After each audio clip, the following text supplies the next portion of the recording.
Mga kanyusik, bukod po dito sa ating tinatalakay na naging pag-aresto nga po kay Senador Jinggoy Estrada kahapon, ay mainit na usapin pa din ang nalalapit na impeachment trial ni Vice President Sara Duterte.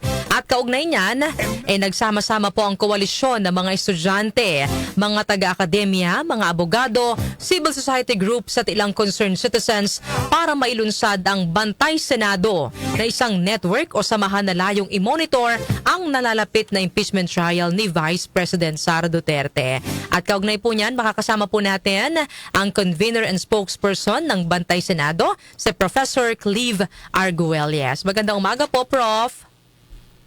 Hi, magandang umaga. Marami pong salamat sa imbitasyon.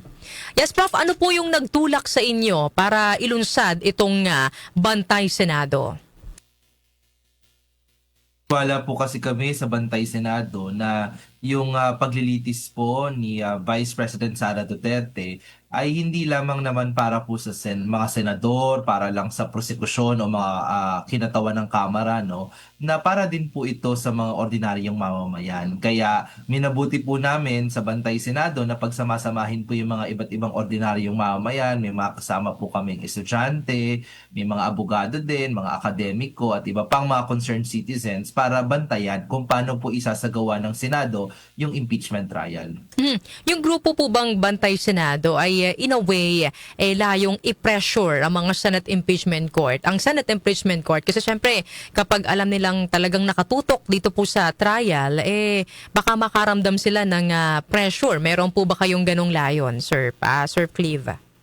Yes, Darlene, oo. May kagustuhan kaming i-pressure yung Senado pero hindi para boto ng mga senator judges na convicted or i-acquit si Vice President. Ang pressure na gusto naming maramdaman ng mga senador yung pressure na gawin yung naaayon po sa ating saligang batas. At yan ay na dapat yung impeachment trial ay maging patas at walang kinikilingan, no? So dapat yung mga senator judges natin magbatay sila sa ebidensya. Tingnan nila malakas ba ito. Suriin nila yung mga testimonya. Kung malakas, siguro dapat pag-isipan nila yung pagboto ng convict. Kung mahina, dapat siguro pag-isipan nila yung pagboto ng acquittal. So ang mahalaga po para sa Bantay Senado ay yung buong proseso na dapat maging katiwa-tiwala, dapat maging katanggap-tanggap po sa sa publiko. Based po sa action ng mga senador, kung pagbabasihan po natin yung mga aksyon ng mga senador, Prof, positibo ba kayong lalabas yung sinasabi nyo nga po patas or fairness and impartiality dito po sa impeachment trial?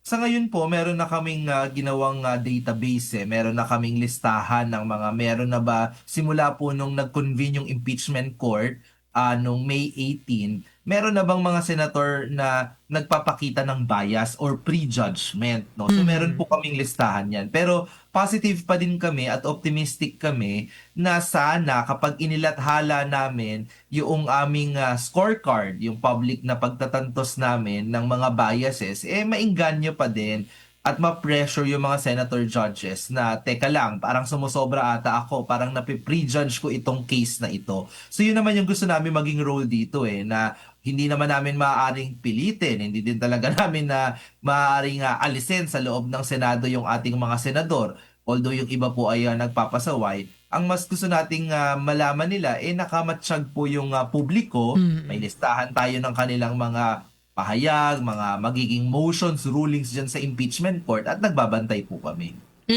May issue po na para bang pantapat daw po ng Senado sa impeachment trial yung muling pagsalang sa Blue Ribbon Committee ng anomalya sa flood control.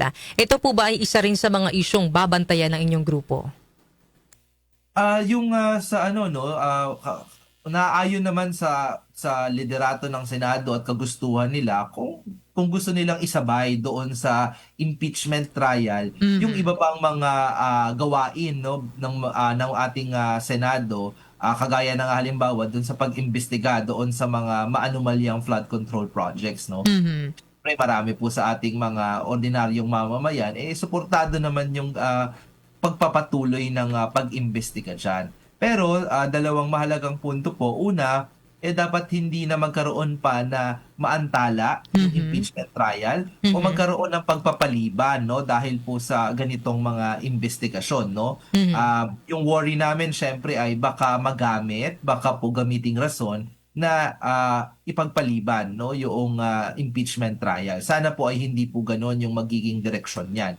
At ikalawa ay parang ginagawa pong pamimili, no, sa pagitan ng dapat ba nating imbestigahan ang flood control projects at dapat ba nating ipagpatuloy ang impeachment trial. Tingin naman namin ay false choice naman itong ipine-present po sa publiko. Mahalaga po parehas. Ngayon lang, yung impeachment trial, malinaw po yung saligang batas natin na dapat ay forthwith, no, agad-agad. So sa tingin po ng Bantay Senado, dapat pangunahin at bigyan talaga ng atensyon at bigyan po ng buong focus ng mga senador yung impeachment trial. Lalo na po ang nakasalang naman dito ay ikalawa po sa pinakamahalagang opisyal ng ating bansa. Ano po ang masasabi ninyo, Prof, sa attitude po ng publiko towards impeachment? Kahit po yung mga gusot ngayon na kinakaharap ng Senado, mas ramdam po ba ninyo yung sentimiento o pakikialam po ng publiko sa issue po ng bayan? Ang nakikita natin sa ngayon, Darlene, na yung pinaka-last na survey, no, ay lumalabas na halos 50% ng ating mga kababayan nagsasabi na kulang po sila sa impormasyon tungkol sa impeachment, no. So, and for us sa Bantay Senado, ang tingin namin doon, may kagustuhan silang lumahok. Kaya sinasabi nila, bigyan nyo pa kami ng impormasyon.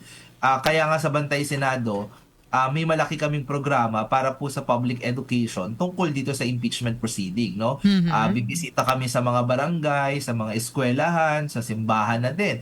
At iba pang mga community centers para magpalagana po ng impormasyon tungkol sa impeachment proceedings na ito. So, para sa mga kababayan natin gustong makilahok, mabawasan na yung balakid pa na wala, nakulang yung impormasyon nila or nahihirapan sila maghanap ng makatotohanang impormasyon. Maraming salamat po, Prof, sa pagsama po sa amin ngayong umaga. Bago po namin kayo bitawan, ay ano na lang po ang inyong mensahe sa publiko? Yan. Iniimbitahan po namin ang lahat syempre na maging kalahok po, no, doon sa magiging paglilitis ni VP Sara para po sa Bantay Senado. 4 po yung mahalagang participant, no, yung kalahok po dito sa impeachment trial. Ang Senado, ang ating mga senator judges, ang Kamara dahil sila po yung prosekusyon, ang akusado si VP Sara at syempre po ang taong bayan. At sana po ay subaybayan nila yung magiging paglilitis. Maraming salamat po, Prof, sa pagsama po sa amin ngayong umaga po ng Tuesday. Maraming salamat po at magandang umaga. Yan mga kanyusik, nakasama po natin si Professor Cleve Arguelles, ang convener and spokesperson ng Bantay Senado. Tama po yung sabi ni Prof, no? Tayo ay bilang mamamayang Pilipino ay dapat talaga mulat tayo, no? Nakikialam tayo sa mga ganitong klase ng issue, no? Dahil hindi lang naman basta-bastang opisyal ng ating pamahalaan yung dawit dito po sa impeachment trial. Ito po ay pangalawang leader ng ating bansa. Kaya dapat kahit papano ay may knowledge po tayo, no, kaugnay po dito sa impeachment trial, sa impeachment case, no, kaya dapat tutukan po natin ito pong nalalapit na impeachment trial ni Vice President Sara Duterte at kabilang din tayo, no, doon po sa mga mananawagan ng fairness, no, ng pagiging patas ng isasagawang trial dito po sa impeachment case laban kay Vice President Sara Duterte.